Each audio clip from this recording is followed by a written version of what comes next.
అందరికీ నమస్కారం ఫ్రెండ్స్. రాష్ట్రమంతా షాక్. ఏపీలో మళ్ళీ కరోనా కలకలం. ఈ ప్రాంతాల్లో ఈ జిల్లాల వారికి సంబంధించి అప్డేట్ అయితే వచ్చింది. ఒకసారి వివరాలు తెలుసుకుందాం. వీడియో పూర్తిగా చూడండి. అలాగే తప్పకుండా లైక్ చేయండి. మరిన్ని అప్డేట్స్ కోసం ఛానల్ని సబ్స్క్రైబ్ చేసుకోండి.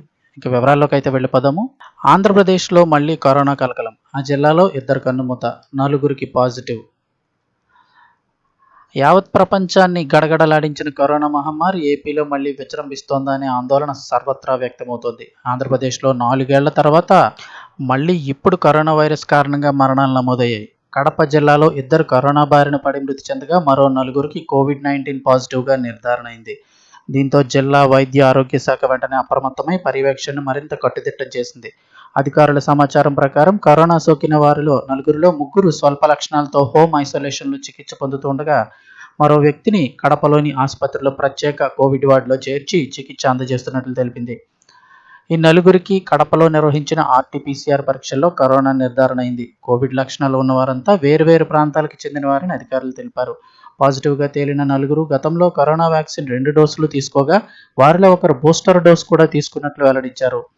ఏపీలో కరోనా వ్యాప్తిపై సోషల్ మీడియాలో పలు విధాలుగా జరుగుతున్న ప్రచారం క్రమంలో ఏపీ ప్రభుత్వం ఫ్యాక్ట్ చెక్ అయితే స్పందించింది.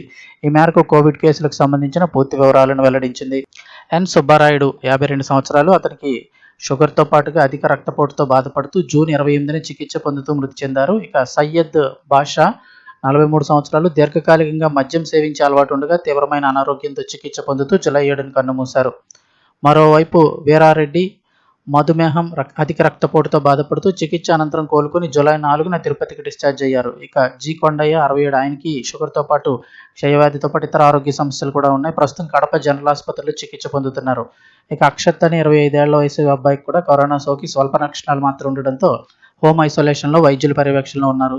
అయితే కరోనా బారిన పడిన వారిపై అధికారులు సమగ్ర విచారణ చేపట్టగా వారిలో ఎవరికి ఇటీవల ప్రయాణ చరిత్ర లేదు, అంటే ఎక్కడికి ప్రయాణించలేదని అయితే తెలిపారు.